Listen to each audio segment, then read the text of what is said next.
जय Shri Krishna. Welcome back to my YouTube channel Maya Jalkhare. मैं ठीक हूँ। आई होप कि आप सभी लोग भी ठीक होंगे। गाइस, गरम गरम रोटी बन रही है, आइए भोजन करिए। तैयार है, आलू की सब्जी बनाई है और अब हमारी बन रही है रोटी। देखिए, कई लोग रोटी को कपड़े पे रखते हैं, मैं कपड़े पे नहीं रखती हूँ, क्योंकि अगर रोटी को कपड़े पे रखो तो रोटी की जो भाप से कपड़ा गीला होता है उससे कपड़े में स्मेल आने लग जाती है ना। और मैं रखती हूँ रोटी को डलिया में, लेकिन मैं डायरेक्ट डलिया में भी नहीं रखती हूँ रोटी को, क्योंकि डलिया होती है बांस की और डायरेक्ट रोटी को डलिया में रखो तो आटा खिरता है, आटा पूरी डलिया में हो जाता है। इसके बाद फिर अगर अपन डलिया को धो तो बांस की रहती है डलिया को धो तो बांस उसका खराब होता है, और यदि नहीं धो तो उसमें चींटियाँ हो जाती हैं या बारीक बारीक कीड़ियाँ लग जाती है। तो इसलिए मैं अभी आपको बताती हूँ कि मैं डलिया में रोटी कैसे रखती हूँ। थोड़ी देर रुकिए, ये रोटी सीख जाए फिर मैं बताती हूँ आपको। शाम का भोजन बन रहा है, 2-4 रोटियाँ कम पड़ रही थी, आटा गूथा और रोटियाँ सेक ली।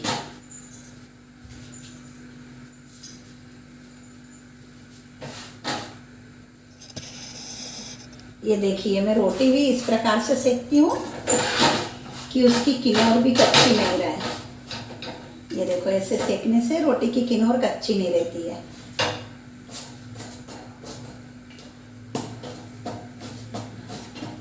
क्योंकि रोटी में सब कुछ तो बढ़िया दिखता है, उसकी पोर से समझ आ जाता है कि रोटी कच्ची सिकी है या पक्की सिकी। बीच में नहीं दिखती रोटी, हमेशा पोर पे से ही दिखती है कच्ची पक्की। और जिसने भी रोटी सेकी, यदि उसको बोल दो कि रोटी कच्ची है तो बुरा लग जाता है। बुरा मानने की जरूरत ही नहीं है, यदि कच्ची है तो कच्ची है, हाँ भाई, और सेक लेंगे। कई लोग ज़्यादा सेक देते हैं, ज़्यादा सीखने में वो ऐसी लगती जल गई है, और यदि कोई बोल दे रोटी जला दी तब भी फिर मुंह फूल जाता है, बुरा लग जाता है। इसलिए ऐसा नहीं, स्वीकार भाव रखो। यदि कच्ची रह गई है तो हाँ हम और सेक लेंगे, यदि जल गई है तो अब हम ध्यान से और कम सेकेंगे। ऐसा नहीं है, आजकल तो बोल नहीं सकते हैं, जैसा सेक के रख दिया वैसा खाना है, पर ऐसा नहीं करना है। खाना अपन बनाते मेहनत से बनता है ना, तो उसको थोड़ा सा अच्छे से बना लो तो अपनी मेहनत भी सफल हो जाती है, खाने वाला भी खुश हो जाए, और जो खाए कम से कम उसके अंग तो लगे है। ऐसा तो ऐसा नहीं करना है, अच्छे से काम करो। काम करने में भी उतना ही समय लगता है, अच्छा काम करोगे तब भी उतना ही समय लगेगा, और हबड़ दबड़ काम करोगे तब भी काम तो करना ही है। इसलिए अच्छे से ही करके दो ना भाई, सब खुश हो जाएं, और अपने काम, अपन ने जो समय काम करने में लगाया वो अपना समय भी अपना खराब नहीं जाए कि भैया इतना समय लगाया और अच्छा काम नहीं कर पाए, है ना। देखिए, अब मैं बताती हूँ। ये देखो,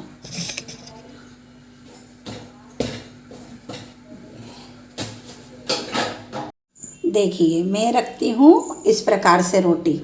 कागज़ बिछा लिया है मैंने, अभी पेपर ही बिछा लिया है। इस पर अगर आप चाहो तो एल्युमिनियम की फाइल भी बिछा सकते हो, सीट।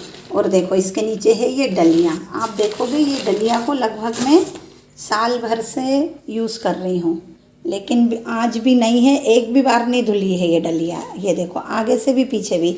इसके बाद उसको रखना है स्टैंड पे, ऐसे नीचे नहीं रखना ज़मीन पे, क्योंकि ज़मीन पे भी देखो ये आटा उड़ता है, तो ये डलिया रखाएगी तो इसके नीचे लगेगा।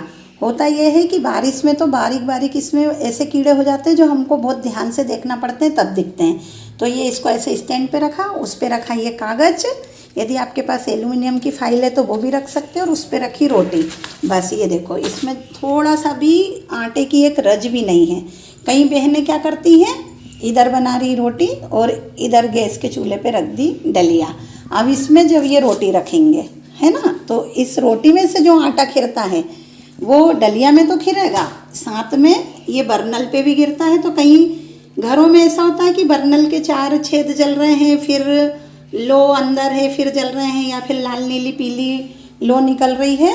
तो इस डलिया को कभी भी डायरेक्ट ऐसे नहीं रखना है। पहली बात तो रखो ही मत गैस के चूल्हे, ये चूल्हा है यानी ये मुंह है अपनी अन्नपूर्णा के, उसके ऊपर, मुंह के ऊपर डलिया रख दो। बताओ, यदि कोई अभी हमारे मुंह पे कुछ रख दे तो, इसलिए उसको बाजू में, स्टैंड बहुत बड़ा रहता है, ऐसा बाजू में रखो, कागज़ बिछाओ और ये इस प्रकार से ऐसे रखो, तो आपको बार बार डलिया भी नहीं धोना पड़ेगा, डलिया ख़राब भी नहीं होगी। बांस की डलिया बार बार धोने से बांस ख़राब होता है, या फिर आटा अपन ऐसे उल्टी करके ठोकते हैं, कई लोग ऐसे इसमें रख लेते हैं और फिर ऐसे ठोकते हैं, ठोकने से ये सब ढीली होके टुकड़े टुकड़े करके गिर जाती है। तो इसलिए हमेशा कागज़ बिछाओ, कागज़ के ऊपर रोटी रखो, और रोटी को देखिए मैं ऐसे ठंडे कर लेती हूँ। अब इसमें घी भी लगाना है, आपको बता देती हूँ, इसके बाद फिर मैं घी लगा लूँगी। ये देखो ऐसे चौड़े करके इसकी भाप निकाल देना है, और फिर आप डायरेक्ट कोई बर्तन में भी रखोगे तो पसीजेगी नहीं रोटी।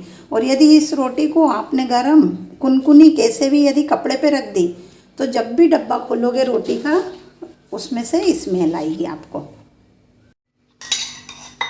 अब मैं लगा रही हूँ अपनी रोटियों में घी, और मिलेंगे आपसे अब हम अपने अगले ब्लॉग में। यदि आपको हमारे ब्लॉग पसंद आते हैं और आप हमारे चैनल पर नए हैं, तो हमारे चैनल को लाइक करें, सब्सक्राइब करें और हमें सपोर्ट करें। जय श्री कृष्णा।